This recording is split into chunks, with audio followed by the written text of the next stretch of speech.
Hello, everybody. My name is Nick, and I would like to welcome you to CAS's online webinar on Learn About Wysiwyg R46 New Features and Improvements. Online with us are my colleagues Stuart Green and Danny Tanku. For those of you that are not familiar, Danny is the product manager of Wysiwyg and Vivian. We're very happy to have him here online with us to tell us a little bit more about some of the new features of R46 and some of the new future releases as well. Thanks to the team at CAS as well as our beta testers, Wysiwyg R46 was released last week before the long weekend, and in today's webinar, we'll be using and demonstrating some of the new features and improvements. I do want to also mention that this is indeed a live webinar. So if you do have any questions at all, please feel free to type them in the questions section on the GoToWebinar panel, and we will be monitoring those as we go along. Now, without any further ado, let's go ahead and jump right in. One of the big topics and implementation featured in R46 is the ability to import Mvr files. A little bit of a background information. Mvr stands for My Virtual Rig. It is a file format that is used to share data between lighting consoles, visualizers, CAD programs, and similar tools. A Mvr file typically consists of resource files, such as your geometry data, textures, and more importantly, Gltf files. As I'm sure most of you attending this webinar have probably already heard of Gltf. It stands for General Device Type Format, which is a file format used in the entertainment industry for lighting fixtures.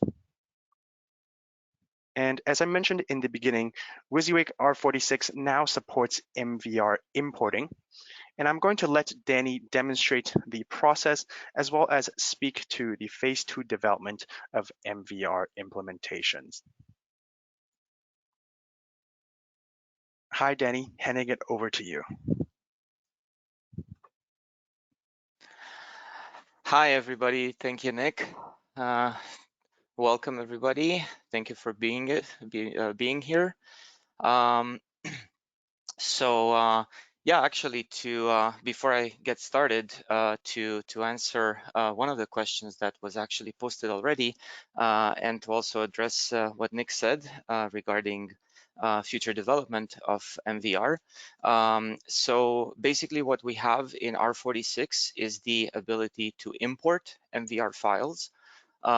They cannot be merged yet. So if you have a Wysiwyg file open and you go to the file menu and you go to merge, you will not find the option to merge an Mvr file. Okay, that is coming in R47, which is due this summer, along with Mvr exporting. Okay, so as I said, somebody had posted Christian Matheson, sorry, posted a question about exporting to Mvr, and that is the answer, that exporting is coming to R47. So it is not possible to export Mvr from Wysiwyg at this time. Okay. I'll probably say a few more things regarding that as I go along. But for now, let's see how we actually import an Mvr file. So to do so, the easiest way is to click My Virtual Rig in the Import section of the welcome screen, select your file, wait for Wysiwyg to do a little bit of pre-processing on it. And here we have the Mvr import wizard. So what do we have in this wizard? It's a wizard that has 2 pages. Well, it can have 2 pages if you choose to import fixtures. We'll look at that in just a little bit. If you choose not to import fixtures for whatever reason, then all you will see is this page here. So in the top left corner of the wizard, we have the file name, obviously that we selected. If you want to see the full path to the file, you can hover over the file name, and the tooltip will show up and will show you what the file name, what the full path to the file is. The created with field shows you which app exported the Mvr file. The number in the brackets is just an internal identifier for the in this case Vectorworks's version of Mvr export. Okay, and then the last field here is the Mvr spec version that was used by the app that exported the file to export it. So at the moment, we are on Mvr spec version 1.4. Coming sometime this year, we hope, is version 1.5. Okay.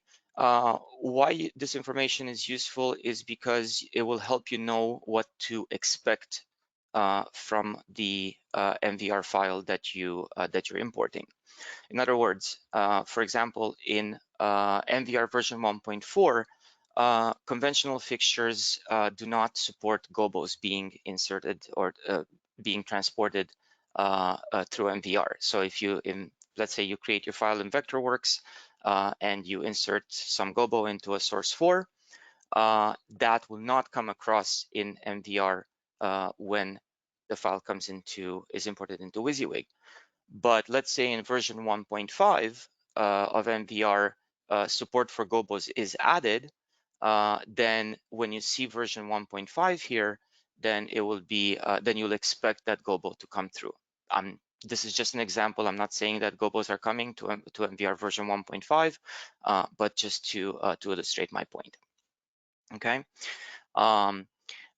For those of you who are going to be doing a lot of work with Mvr files, I do suggest that you do a little bit of research and reading on how Mvr actually works, so you have an understanding of just how things are supposed to work and what you can expect and what you cannot expect out of an Mvr import. Okay.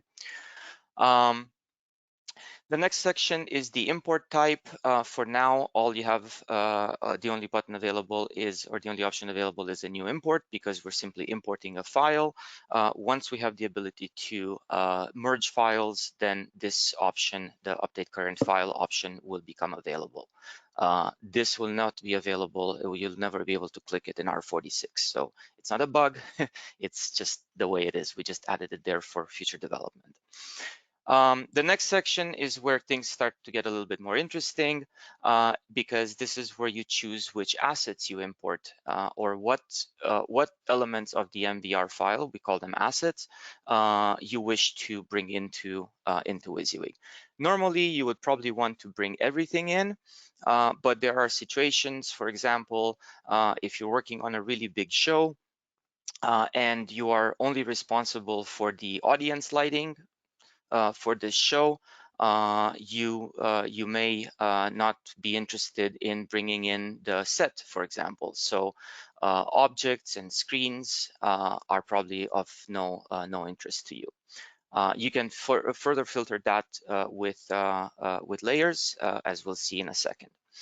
So the assets that will come in are obviously fixtures, focus positions, hang structures, screens, and objects.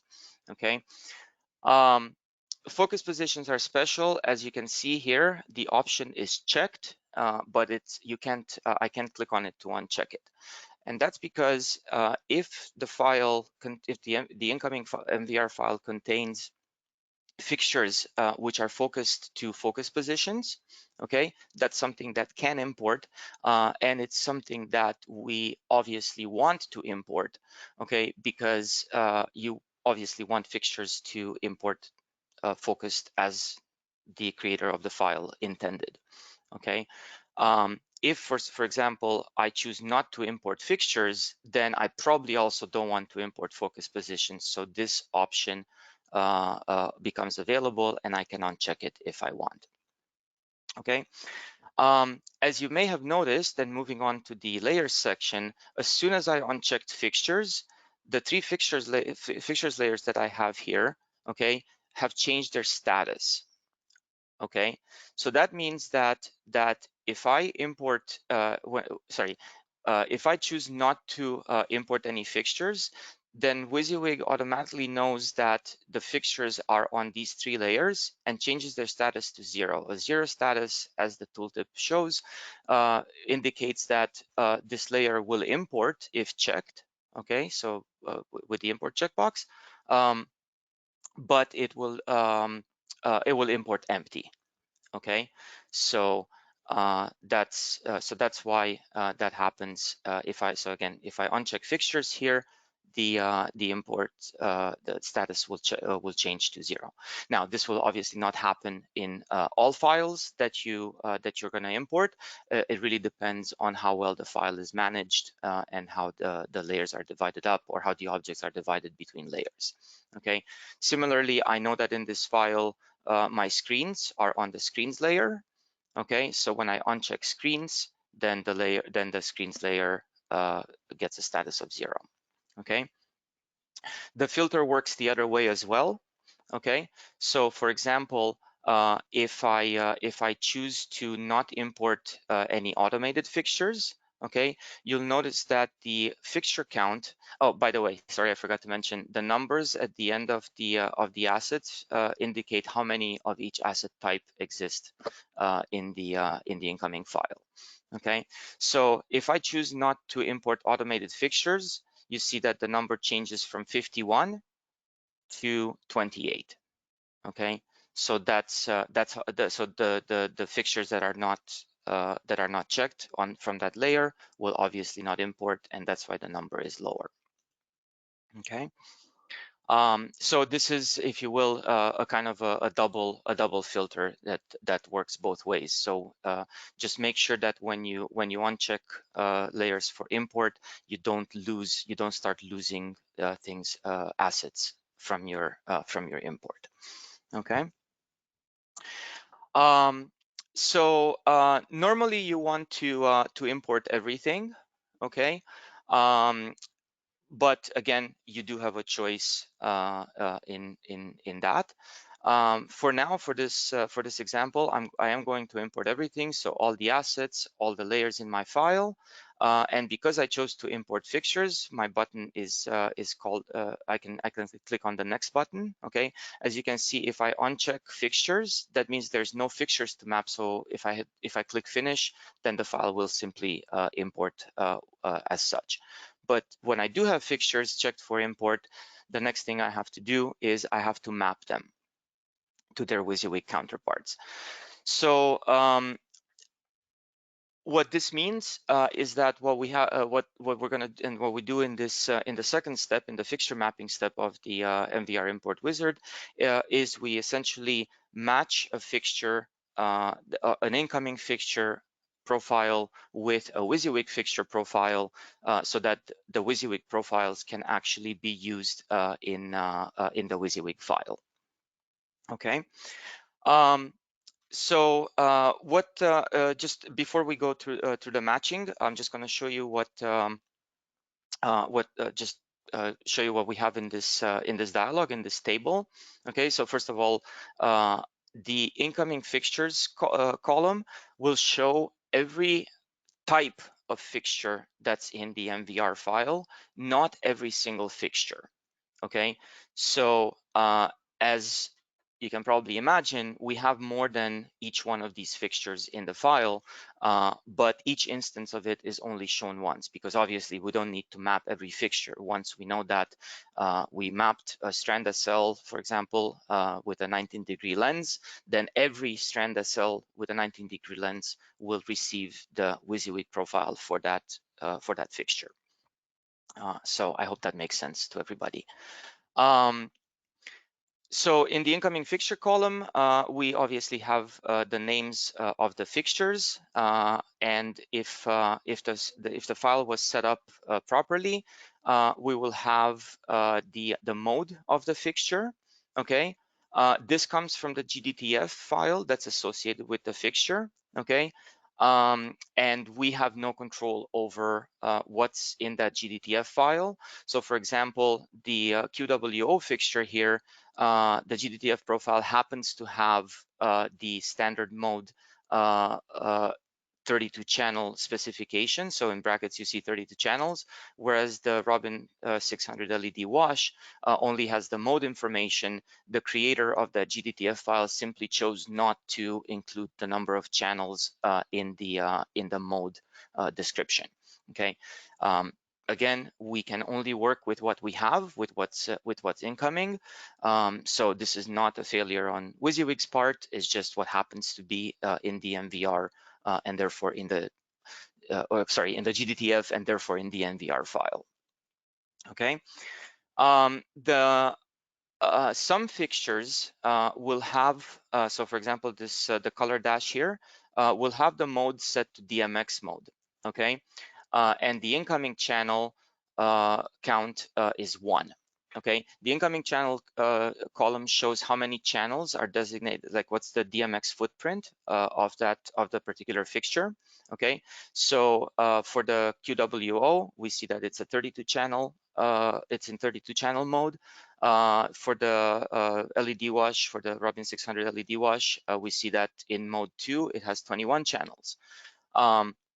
However, the color dash, okay, does not have a channel count. Now we know that this is an LED fixture, so it probably uses more than one Dmx channel, okay.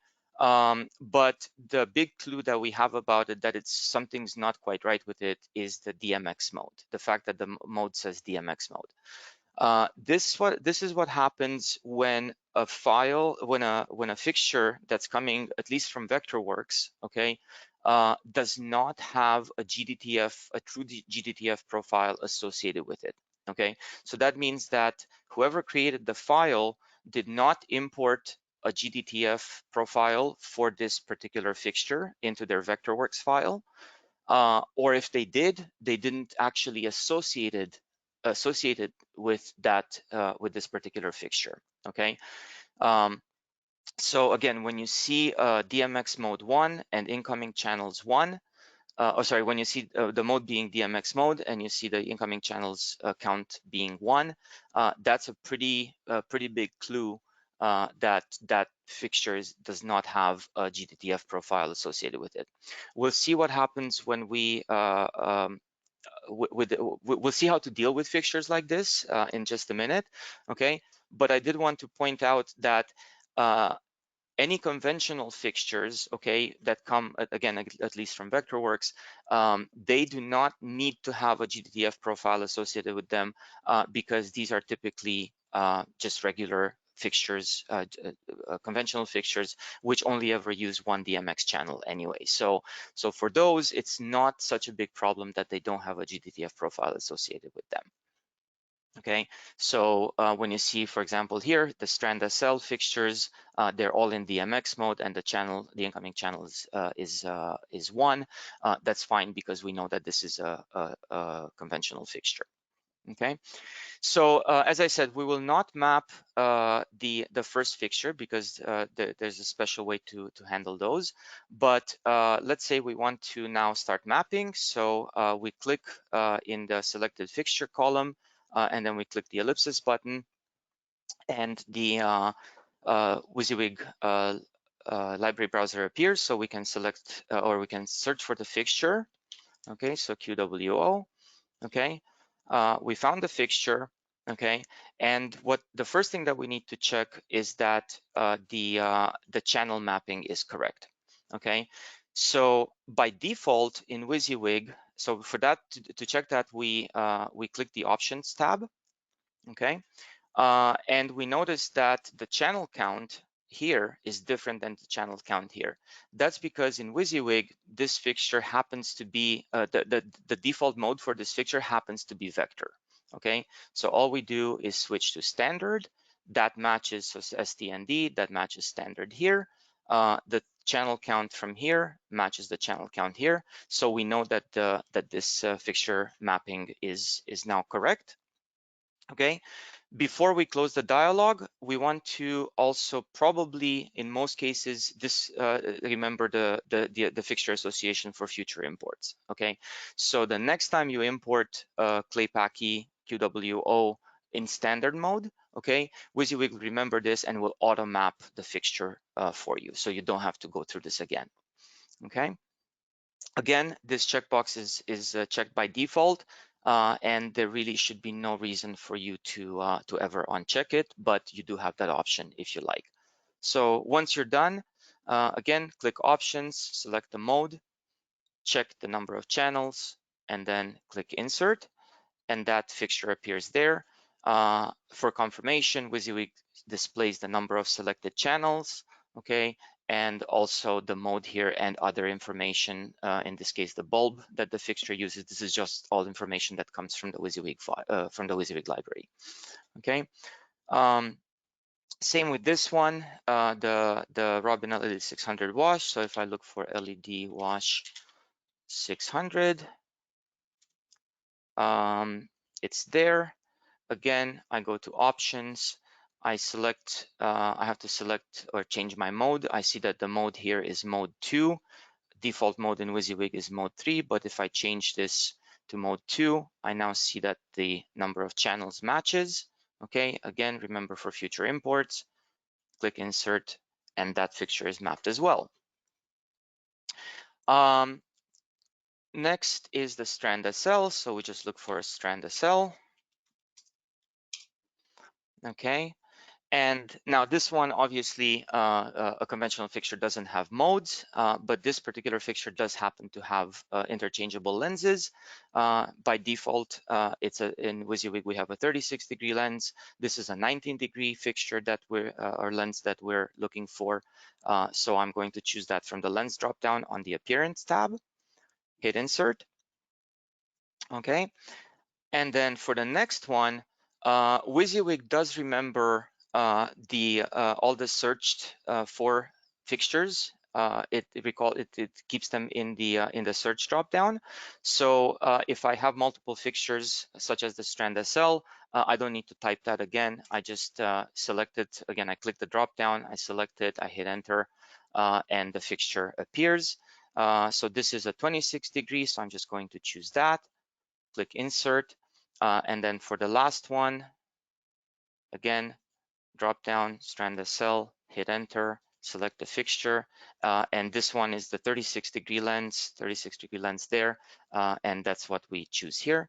So we hit insert, and now we have all these fixtures mapped. Now to go back to the first one, what do we do?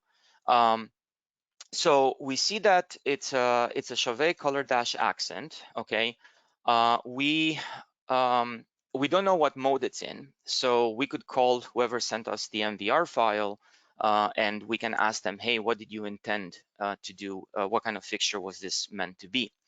Okay,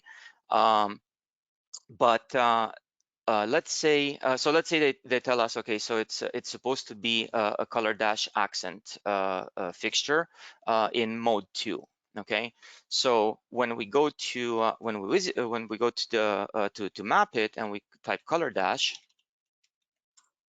okay, we see that there are 2 of these fixtures. So whoops, the person didn't happen to mention which flavor of the color dash accent they meant to use.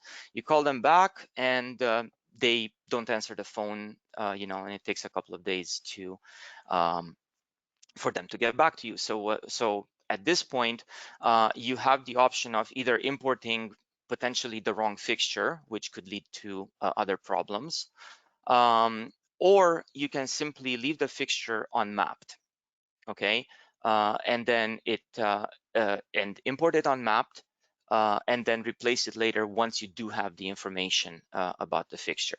So I'm not going to actually insert this fixture. I'm just going to close the library browser, and I'm just going to leave this fixture exactly like this, okay. I hit finish, and now Wysiwyg tells me that it warns me that I haven't actually mapped one of my fixtures, and tells me that if I want to leave it like this, I can, and what will happen is it will be replaced with the null dummy fixture. Okay, and the null dummy fixture is just a placeholder fixture that we have in the Wysiwyg library. The great thing about this is that if these fixtures, the color dash accents were patched in the Mvr file, in the Mvr file, the null dummy fixtures will retain that patch. Okay, so when you go to replace them, it's easier to you can just do a replacement and you're done. I'll show you how that works in a second. Okay, so we say yes, we want to keep these fixtures like this. So we want to have them replaced with the null dummies, and we hit yes. Then we get an import summary, basically just a summary of everything that came in, just some counts. There are some warnings, but I know that I don't need to worry about them in this file. If you want, you can see a more extended log of what was imported and how. But for now, we're just going to click OK. And and here we have our file imported. Okay. So a couple of things. We can see that the this is the file. I'm just actually going to go to my view options in my shaded view here and change my background color to a blue so we can better see what's going on. Okay, so you can see fixtures because the background is blue, not black. All right. So as you can see, I mean, you have no way of knowing what was in the file, but I can tell you that everything that was in the file did import. These two screens, as you can see, they imported with the image that was attached to them. The person model imported, the little VW buggy imported. Okay, fixtures and fixtures imported, including fixtures that are side hung, as you can see here. These strand cells are actually hung from the top cords of the truss, so that came in properly. Okay. I mentioned earlier that fixtures which are focused to focus positions actually will maintain their focus, and we can see that here. So these three fixtures are focused to the presenter focus point, and you can see that they are actually pointing there. You can also confirm that by looking at the fixture attribute. Okay, it's the focus point is called presenter, and that's where they're all aiming. The other 6 stranded cells are aimed or focused to the car focus position, which is right there. And again, you can see that they maintain their focus. Okay. If I now switch to my data mode, I can see that the fixtures mostly maintained their attributes. Okay, I'm not quite sure. This is something that came up after we released R46. For some reason, fixtures which are replaced by null dummies, they don't retain their position, but everything else about them. And for some reason, it also seems that automated fixtures don't retain their spot numbers. We will definitely fix all these issues as soon as possible.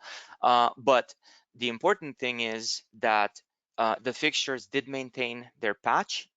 Okay, so you can see that all the fixtures here have their patch information. Okay, so the idea is that you can once you imported a file, because all the fixtures retain their patch, okay, you can simply go into live mode, insert your console that you need to program with, bind your universes, connect to the console, and once the console is patched, you can start programming immediately. An added bonus, of course, would be that if the console that you're using supports Mvr import, you can just import the same Mvr file, and then you don't need to worry about patching. You can simply connect to the console, and within just a few minutes of having imported the file, you can basically start pre-programming in live mode. Okay. So a couple of other things. the color dash fixtures that we didn't map, they appear as so sorry, I just need to change my view here a little bit. There we go. Okay, so that's basically what a null dummy fixture looks like. Okay, it's just a little square that hangs from the pipe that it was placed on. Okay, so what you can do once you actually found out which fixtures these were actually meant to be, you can select them, and you can do this both in data mode and in CAD mode, and you can select replace fixtures. So if I look for color dash now, okay, I happen to know that the fixtures were meant to be the color dash accent quad in I believe mode 10. Okay, and I hit insert, and for those fixtures, and now those fixtures were replaced with the actual fixtures that were meant to be. Another rather unfortunate bug is that when you do this, the patch information gets lost, so you're going to have to unfortunately repatch them. But again, we'll try to fix that as soon as possible. Okay. Last but not least, I know this is something that a number of people are wondering about, is hang structures. How do we deal with the hang structures that come out of whatever application happens to generate the Mvr file? We do not convert hang structures, so trusses from Vectorworks will not be converted to Wysiwyg trusses. That is an very, very hard thing to do. Let's just let's just put it that way and leave it at that. Okay. Whether it happens in the future or not, I'm not sure. But we do not think that this is actually a problem. And here's why. As you know, in Wysiwyg, every fixture has to hang on something. Okay, you cannot have fixtures hanging in midair. So these trusses that we have here look very good, and they did import as they were intended to. But again, these are not actual Wysiwyg trusses. Okay, so if you hover, if you select one and you double click on it to go to its properties, you'll see that this is not actual truss. If it was actual truss, you would see a hang structure tab here. Okay, so this is just simply a 3D model that we import, and that's just for the visual. Okay. You can turn off. So for example, if I go to my layer database and I turn off my hang layer that got imported, you see that the fixtures are still in place. Okay, and that's because every fixture that gets imported is actually hung from its own little 10 centimeter long pipe. Okay, and that's how basically how we're able to maintain fixtures in the correct positions once they are imported. Okay, if you really want, if you need, okay, what you can do is you can recreate, if you know what kind of truss was used in the original file, you can recreate the truss structure in Wysiwyg, and then you can use the relocate fixtures command to move the fixtures from the little pipes to the hang structures. So for example, if I go into my truss library, and this is going to be the last thing that I'm going to show you, I know that I used a 16-inch Christie truss, so 8-foot section. So I'm just going to, let's say, put it at, I think it was 25 feet, I believe, for this one. So if I build my truss structure here, let's just leave it like that, and I select these, not that fixture because that won't work, but I select my QWOs from here. I can right click and say relocate fixtures. Wysiwyg detects that these fixtures are collinear, and even though they're on separate hang structures, they will relocate to a single hang structure.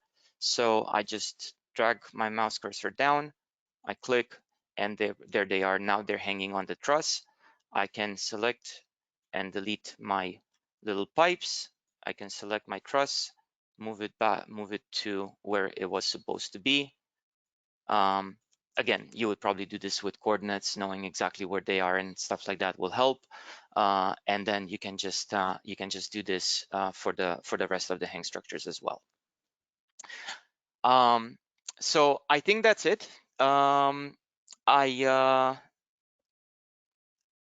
Yep, I definitely covered everything. So I will pass it on to back to Nick. Thanks a lot, guys. Yeah, absolutely. Thank you, Danny, very much for explaining the MVR import as well as what's coming in R47 in terms of being able to merge as well as export MVR files.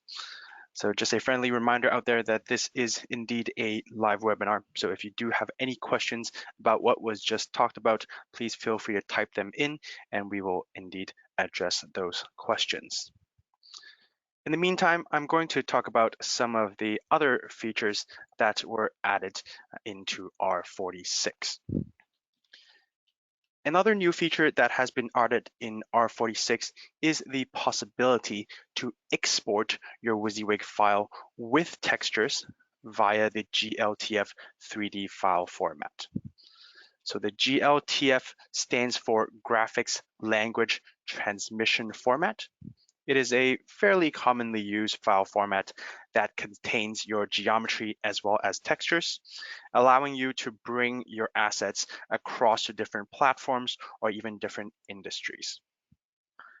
So here I have Wysiwyg opened with one of our sample files. To export a Gltf file is very simple and straightforward. So first, you must make sure that you are in CAD mode of the application, and you have to have the shaded view selected. So you can be in a full screen shaded view, or just make sure that in your custom view, you have the shaded view quadrant selected. Now, all you have to do is navigate to your file menu in your Windows toolbar, and halfway down, you'll see that there is indeed the Gltf Export option. Go ahead and select Gltf Export. And of course, you can select any folder that you would like to use. Now, one thing to note is that if the destination folder that you have selected is empty, all of the files from this Gltf export will be placed within this folder.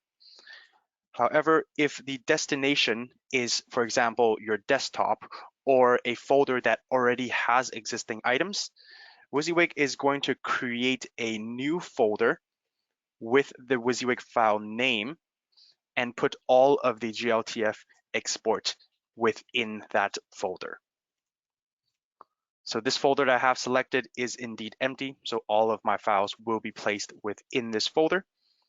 You can of course rename it if you would like. I'm just going to go ahead and select Save.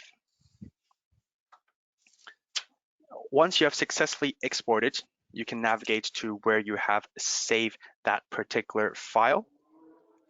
And as you can see, there are a few different files within this folder.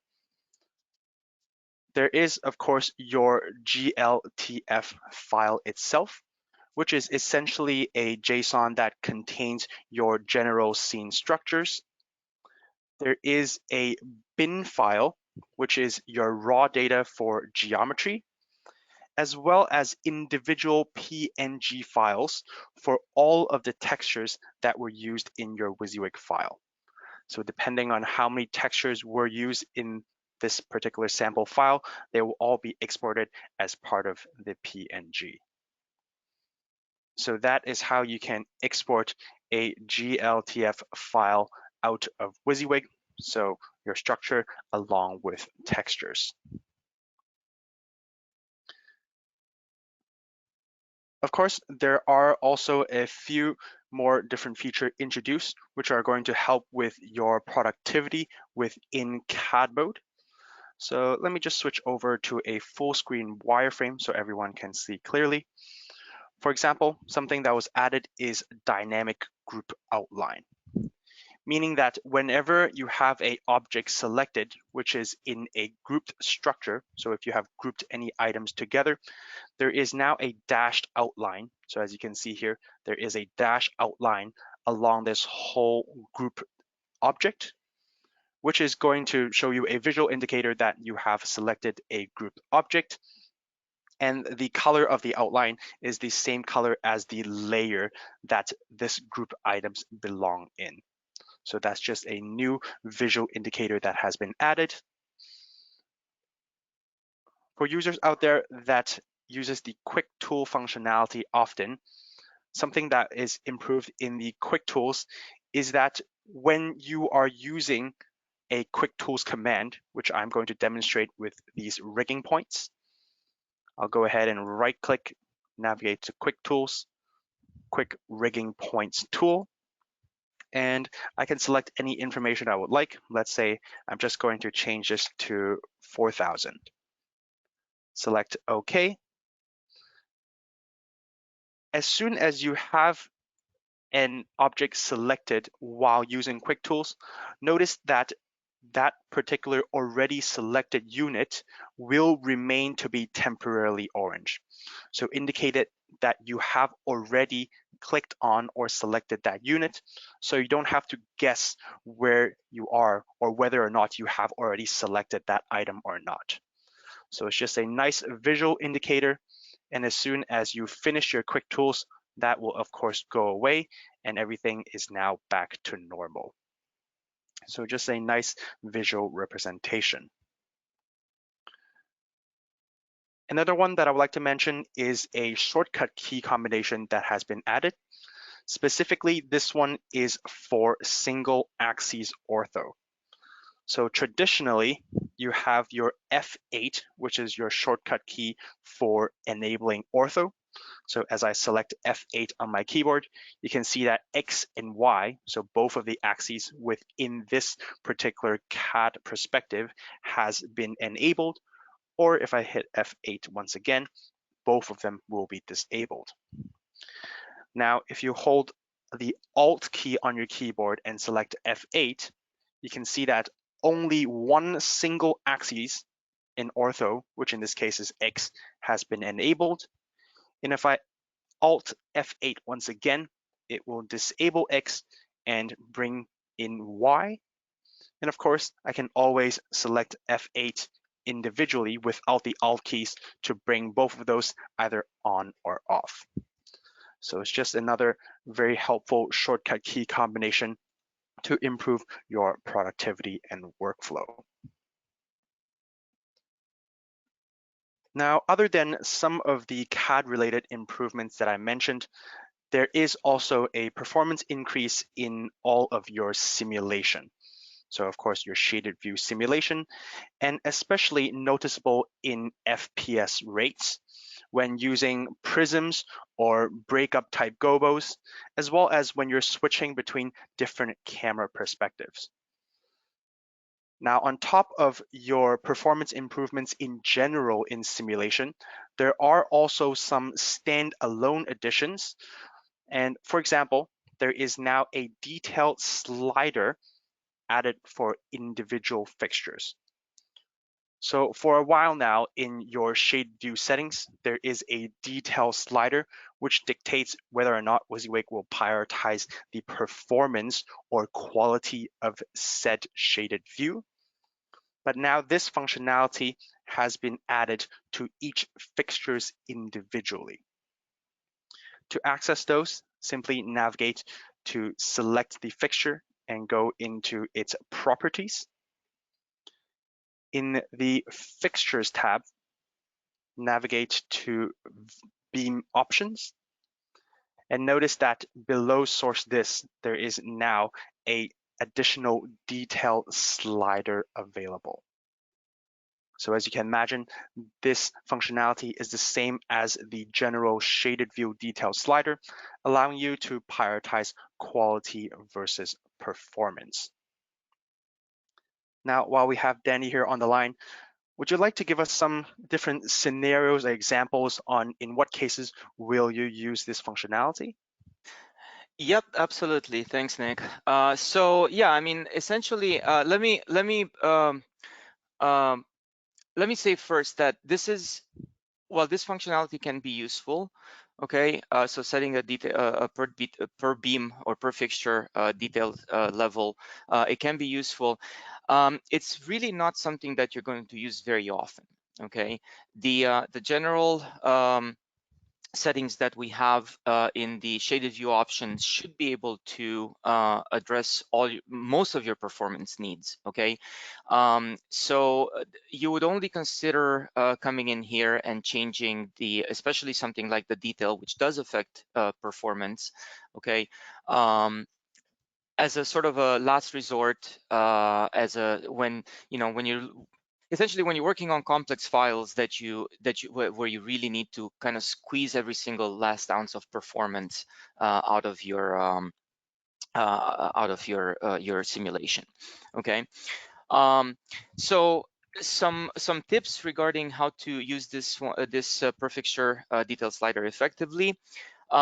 So you definitely want to increase it, okay, which means better quality. Okay, so it's basically 100 means quality, 0 means performance. Okay, which is analogous to what we have in the shaded view, like Nick was saying. So you would want to increase it for fixtures whose beams are located closer to the camera, or which when they sweep across the venue, whatever, they actually end up pointing at the camera often. So fixtures on your backline, um, especially if they're movers and they happen to sort of sweep the audience, that's when you would want to increase that so that you can see, especially if you're using gobos. That's another important thing. So gobos, prisms, especially high density gobos, so like tiny breakups, things like that, those will take advantage of having a higher detail set, but of course you have to balance those with other fixtures which have a lower detail level set, because if you just set everything to 100, then you're not doing yourself any favors, well, except for for quality, but then of course performance will drop. As always, when quality increases, performance drops, and vice versa. Okay, that's just how computer graphics work. You do want to have it lowered, however, even for fixtures that are pointing to the audience often.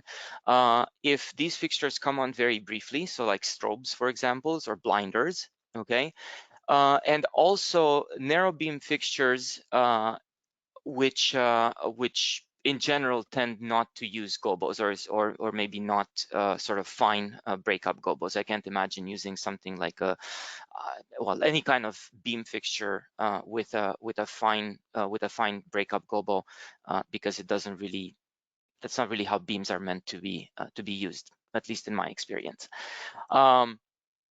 So yeah, so essentially for any fixtures that only come on briefly, as I said, strobes and blinders, and narrow beam fixtures, even if these point at the camera, you probably, for those, you can afford to slide the detail down to maybe not 0, but closer to less than 50 anyway, and that will certainly help with performance.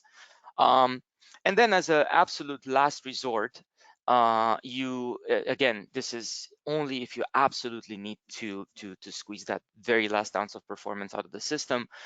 You can probably select everything that's not pointed, or that doesn't end up pointing at the camera, and just slide that detail level down.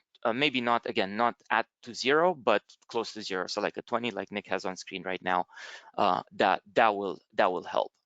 But again, guys, I would say don't get bogged down by the minutia of setting the detail slider for every fixture in your show file.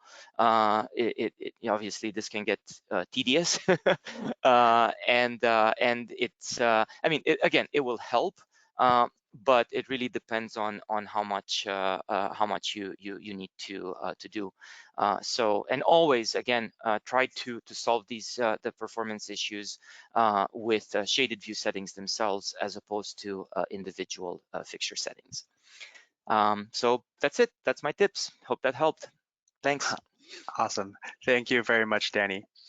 And I'm sure some of you have also already caught on that above the detail slider per fixture that we mentioned, that there is also now an additional bloom slider available. So this bloom slider is not something that you can adjust for every single fixture, but more specifically to tube or strip type LED fixtures. So if I go ahead and select OK and go to a different look where we have some septrons, as you can see here in the drawing, right in front of that riser, there is now a bloom effect added to the actual unit themselves. As I mentioned, you do have the ability to go into their properties and modify their beam options.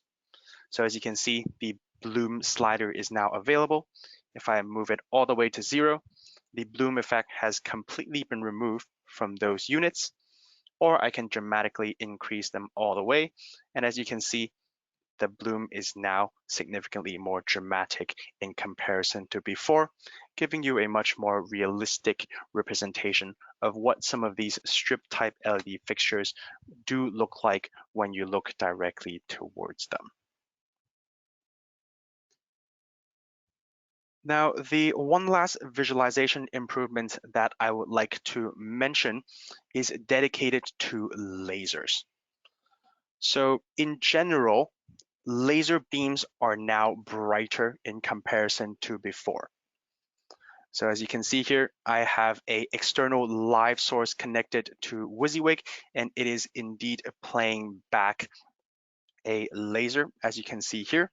So like I said, in general, laser beams are now brighter in comparison to before. But if you navigate to your view options and go to visual effects, notice that at the bottom, there is now a laser beam section, and there is also an additional glow control, which makes your laser beam look more realistic. So as I enable this, as you can see, there is now a glow around the laser beam itself. The range slider allows you to adjust how far the bloom effect essentially extends from the beam itself. So if I move it all the way down, as you can see, we can see the laser beam lines more clearly. Whereas if I increase this, the range of the glow is now more dramatic. And the brightness slider below refers to the brightness of the actual glow itself, not the intensity of the laser. So it will decrease the brightness of the glow, whereas putting it to 100 will indeed increase the brightness of the glow.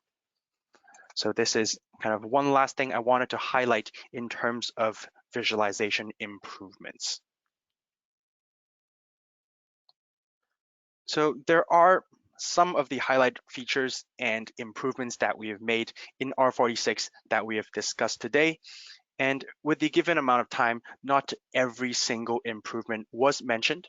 So for example, NDI has now been updated to version 4.6, and SketchUp 2021 native files can now be imported directly, etc.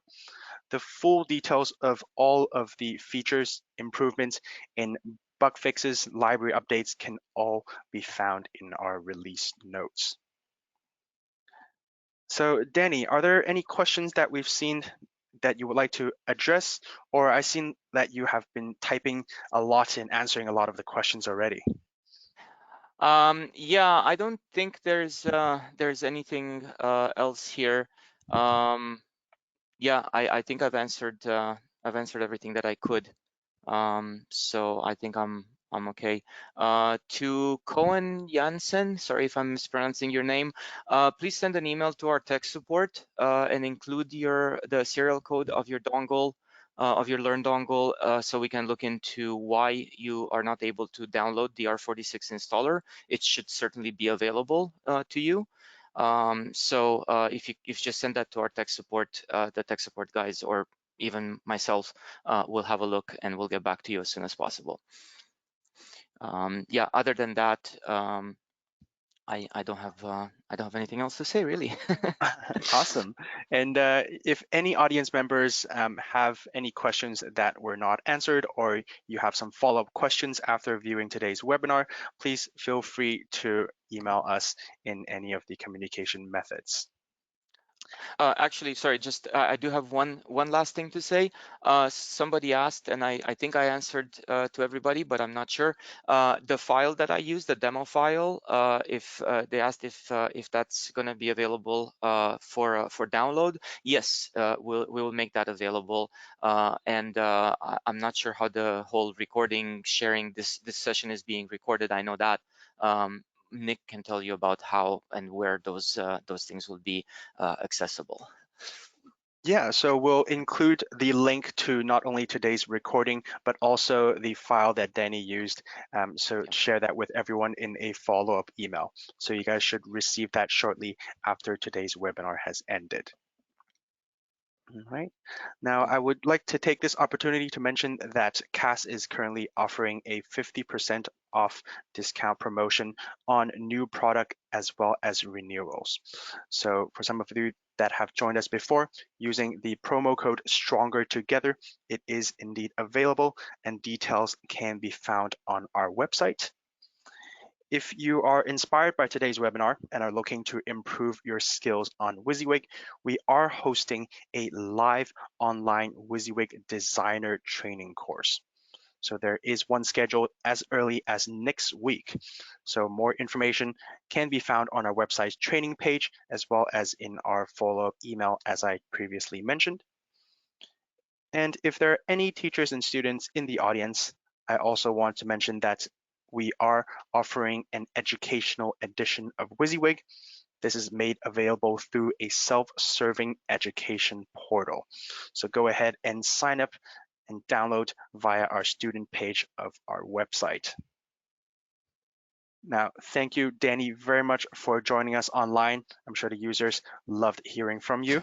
You're welcome. And I would like to thank you all very much for joining us live and tuning in as well. Everyone, take care, stay safe, and bye-bye for now.